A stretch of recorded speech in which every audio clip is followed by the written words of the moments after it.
छठा विधानसभा निर्वाचन का कल आखिरी दिन है मतदान का, और अभी साइलेंस पीरियड चल रहा है।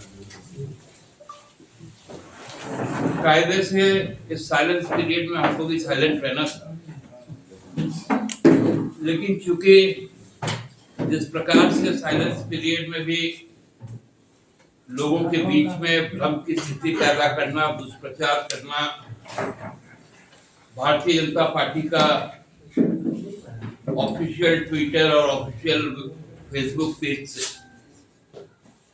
कई प्रकार के ऐसे ऑडियो वीडियो चल रहे हैं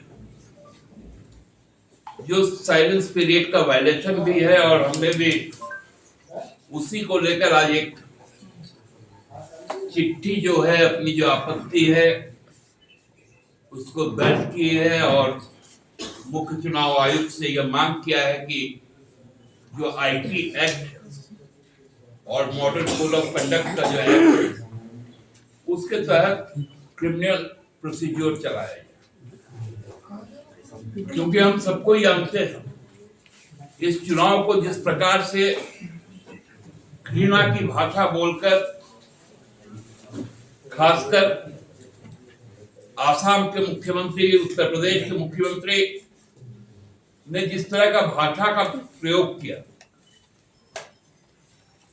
वो बहुत ही गंभीर है। केवल ये लोग भाषा से नहीं, काम से भी वही कर रहे हैं। कल आप लोगों ने नोटिस किया होगा, ये मीडिया में भी आया, चंदन क्यारी में जिस प्रकार भाजपा के प्रत्याशी और अभी नेता प्रतिपक्ष अपने काफिले के साथ और सेंट्रल पुलिस फोर्स को लेकर वहां आतंक मचाया, लोगों से मारपीट की, लोगों को जबरन गाड़ी में उनको बैठाया गया। ये चीजें बहुत खतरनाक रूप लेते जा रही है, और भाजपा अब लगता है कि चुनाव को बंगाल के तर्ज पे करवाना चाहती।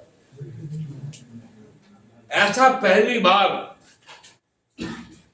ये आपसी कार्यकर्ताओं का जो सौहार्द बना हुआ रहता था, उसको तोड़ने का काम किया गया, भाजपा के द्वारा लगातार प्रोवोक किया। आज सुबह भी देखे होंगे आप लोग, खबर आई दुमका में अग्रसेन भवन, वहां बाहर से कुछ लोग आकर बैठ गए। हमारे कार्यकर्ताओं को पता चला, लोगों ने शिकायत किया, पुलिस गया, 2 आदमी गिरफ्तार हुआ, बाकी सब भाग गए। एक धनबाद का सत्येंद्र सिंह, दूसरा विष्णु शर्मा, ये भागलपुर। इन दोनों को डिटेन किया गया, 4 लाख से ज्यादा राशि पकड़ी गई। ये कौन सा तरीका है? क्या केवल model code of conduct Bhajpa के विपक्ष में जो भी पार्टियां काम करे उसी के लिए लागू? भाजपा के लिए अलग नियम कानून है? चुनाव आयोग सोया हुआ है, बार बार हम लोग यहां से कंप्लेन भेज रहे हैं, संज्ञान तक नहीं लिया जाता।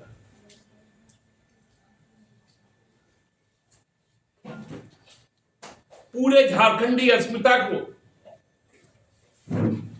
गाली दिया जा रहा है, विवश रूप से उसकी पहचान को मिटाने की कोशिश की जा रही है,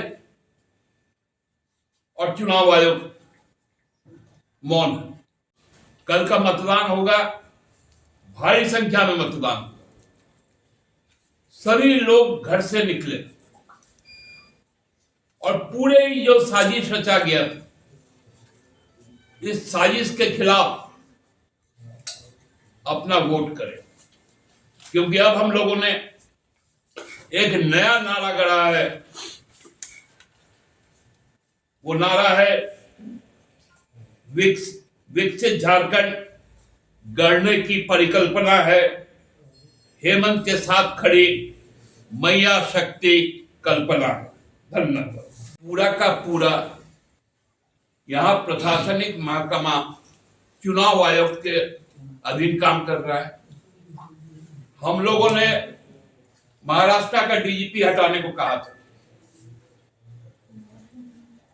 आपने उनको हटाया नहीं।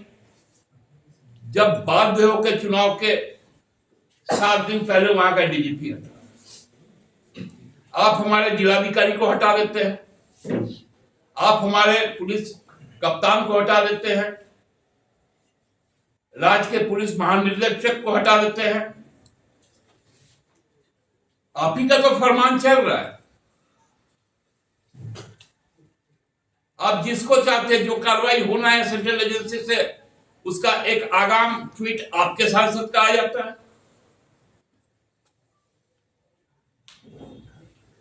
हम तो जनता के साथ,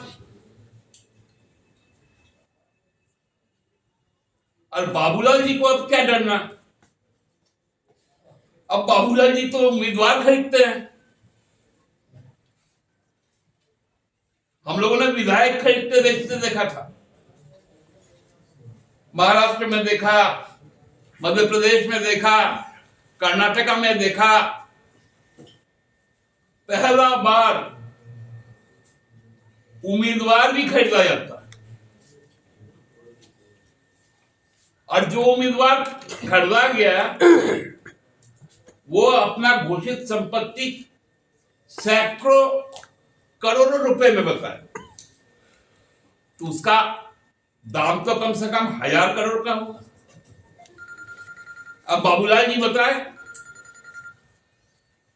धनबाद के चुनाव का जब हिसाब देंगे तो ये जो कई हजार करोड़ रुपए से जो कैंडिडेट खरीदे हैं, उसका दर्ज करेंगे कि नहीं अपने चुनावी खर्च में?